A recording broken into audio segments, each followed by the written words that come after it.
तुला कधी असं वाटलं आहे का की तू रोज मेहनत करतोयस पण परिणाम काही दिसत नाही?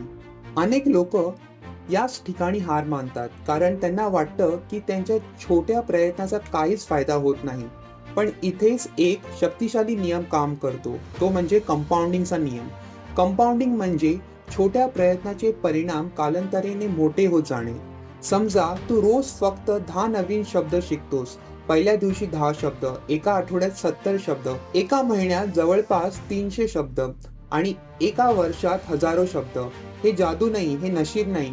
हे आहे कंपाऊंडिंग. छोटे प्रयत्न, मोठे परिणाम. पण ही गोष्ट फक्त अभ्यासापुरती मर्यादित नाही. जर तू रोज थोडे पैसे वाचवलेस, रोज 20 मिनिटं एक्सरसाइज केलंस किंवा रोज एखाद्या कौशल्यावर काम केलंस, तर सुरुवातीला फारसा फरक जाणवणार नाही. कदाचित एक आठवडा जाईल, एक महिना जाईल आणि तुला वाटेल की मी एवढं करतोय पण काही बदल होत नाही. पण सत्य हे आहे की बदल होत असतो, फक्त तो दिसायला वेळ लागतो. बांबूच्या झाडासारखं पहिली काही वर्ष ते जमिनीखाली रूट्स वाढवत असतात. बाहेरून काहीच दिसत नाही. पण एकदा पाया मजबूत झाला की ते झपाट्याने वाढतं. तुझी प्रगती सुद्धा अशीच असते. म्हणूनच यशस्वी लोक एका गोष्टीवर खूप भर देतात, सातत्य. कारण कंपाऊंडिंगचे दोन मुख्य घटक आहेत, सातत्य आणि संयम.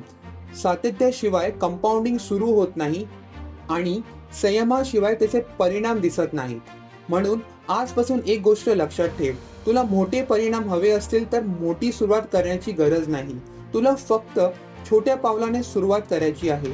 रोज थोडी प्रगती कर, रोज थोडं शिक, रोज थोडं सुधार. कारण आजची छोटी कृती उद्याचं मोठं यश घडवत असते. लक्षात ठेव, यश एका दिवसात मिळत नाही, ते दररोज छोट्या कृतींमधून तयार होतं. छोटी सुरुवात कर, सातत्य ठेव आणि कंपाऊंडिंगच्या ताकदीवर विश्वास ठेव.